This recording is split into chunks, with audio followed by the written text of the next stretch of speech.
Andrew Lewin is the Labour MP for Welwyn and Hatfield and joins me now. Good morning, Andrew.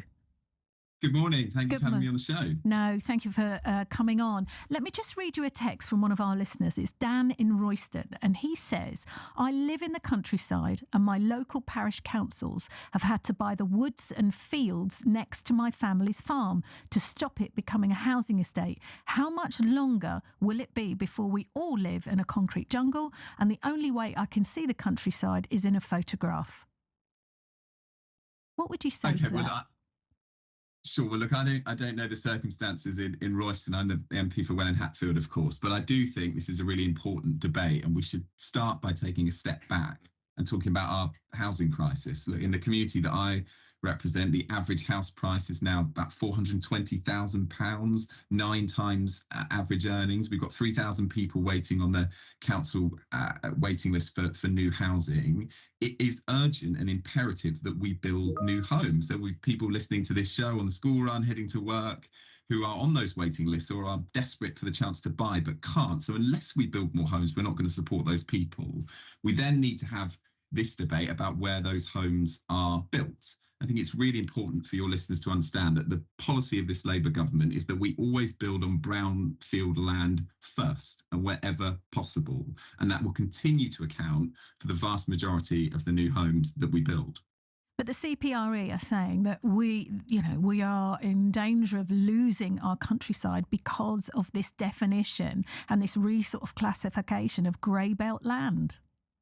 Sure. And I was listening to Chris, and I think this definition, as he said, is technical, but it's important for listeners to understand. So grey belt is land that makes a very sort of limited contribution to the green belt. And we're talking about derelict industrial areas, and actually even places like abandoned garages comprise the grey belt. So it's very different, for example, in my constituency, where we've got very cherished green spaces like the River Lee and the River Mimram, very rare chalk streams. They exist and run through true green belt, but that's very different to grey belt, where you might have an old garage that's no longer in use and would be potentially the right spot for new development. But the problem with that is, as Chris was pointing out, that developers don't want to do it there because it's more expensive. So they want to go where it is more green because it's cheaper.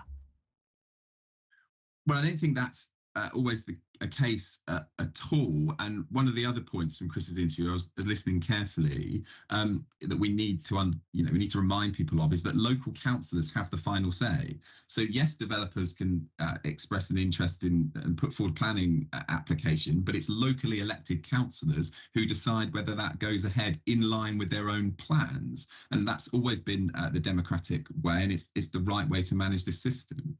Well, the developer we spoke to earlier, Craig Shepherd, he said that, brownfield sites cost a lot more than obviously green. And he said it's cheaper to build in a field, which seems to make sense for developers. And obviously they're about making money, they're businesses.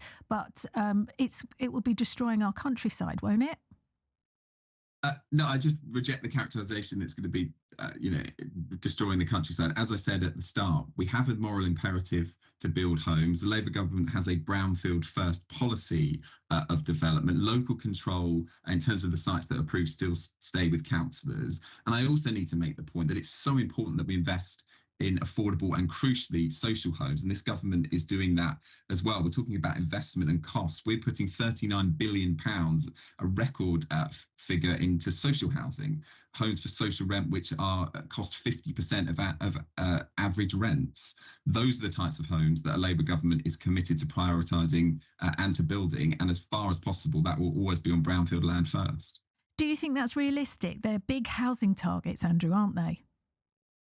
They are big housing targets, but we were elected on a manifesto that was really transparent about that. We went to the country last year and said our ambition is to build 1.5 million homes. And if we don't meet that ambition, if we don't build those homes, young people are still not going to be able to get on the housing ladder. Rents are still going to rise. And I come back to your listeners now thinking, actually, yes, my rents have gone up and I really love my son and daughter to get on the housing ladder. We're only going to do that if we're serious about building homes at scale. Of course, it has to be done in the right places, but I'm not going to shy away from how important house building is for people in my constituency in Welwyn Hatfield and across Hertfordshire. Where would you like houses built in Welwyn and Hatfield, and what guarantees are there that the infrastructure will come with it?